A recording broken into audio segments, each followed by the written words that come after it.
से मिलने के लिए खांडव प्रस्थ में पहुंचे हैं। जब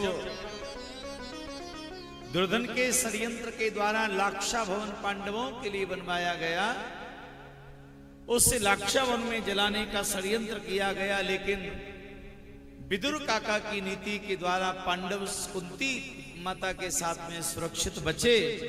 उनसे मिलने के लिए श्री कृष्ण द्वारिका से जब खांडव प्रस्थ पहुंचे हैं, तो वहां पर महाराज क्या देखा, यमुना जी के किनारे पर किसी स्त्री को देखा है। भगवान ने कहा कि देवी तुम कौन हो?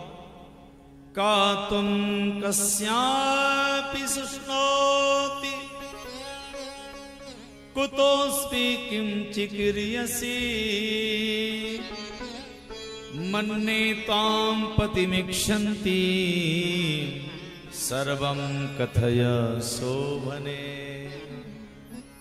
देवी तुम कौन हो? इस प्रकार से नदी के किनारे बैठकर के ध्यान में बैठी हो।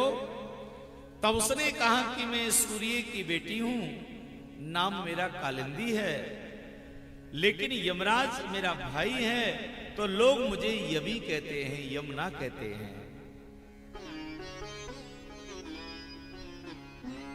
यहां पर श्री कृष्ण को पति रूप में प्राप्त करने के लिए तपस्या कर रही हूं।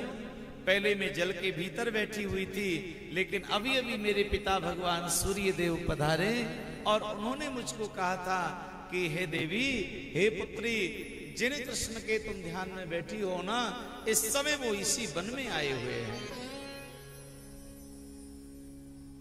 तो किनारे पर बैठ करके मैं अहम देवस्य सवितो दुहितां पतिमीक्षति विष्णुं वरेण्यं वरदां तपा परमुमा स्थिता। अर्जुन ने आज उसी समय कहा, देवी तुम चिंता ना करो, कृष्ण मेरे साथ में ही हैं। अब तुम चलो, यहां कुछ दूरी पर हमारे भाई और माता कुंती विराजमान है, हम पांडव हैं। तो लेकर के वहां यमुना जी को गए और माता कुंती और पांडवों के निर्देशन में वहां पर श्री कृष्ण जी का और यमुना जी का विवाह संपन्न हुआ। चौथा विवाह भगवान का श्री यमुना जी के साथ में हुआ। यमुना मैया की। इसी प्रकार से भैया वर्णन आता है, एक नागजित नाम के राजा, उनकी बेटी का नाम नागजिती था, जिसको सत्यावी कहते थे। ये अवंतिका के राजा हैं, नागजित जिनका नाम है।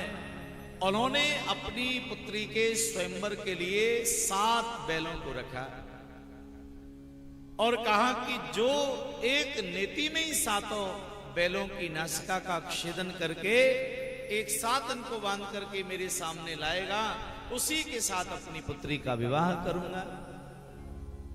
भैया इस प्रतियोगिता में कोई भी सफल नहीं हो पाया। भगवान श्री कृष्ण जी के 7 रूप बनाकर 7 बैलों की नासिका का छेदन करके एक ही रस्सी में बांध करके राजा के सामने उनको खड़ा कर दिया। तब राजा ने अपनी पुत्री का विवाह कर दिया। तो 5वां विवाह नागजिती माने सत्या जी के साथ में हुआ है।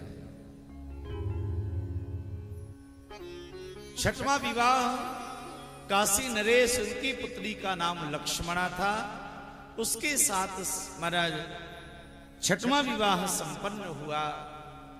और भैया एक अवध के राजा थे, मित्रविंद उनका नाम था, उनकी पुत्री का नाम मित्रविंदा, उसको भी भगवान स्वयंवर में स्वीकार किए। 7वां विवाह मित्रविंदा जी के साथ में हुआ। और श्री कृष्ण की भुआ, उनकी पुत्री भद्रा, उस भद्रा से भगवान श्री कृष्ण का 8वां विवाह संपन्न हुआ। ये श्री कृष्ण की 8 पटरानियां हुई हैं।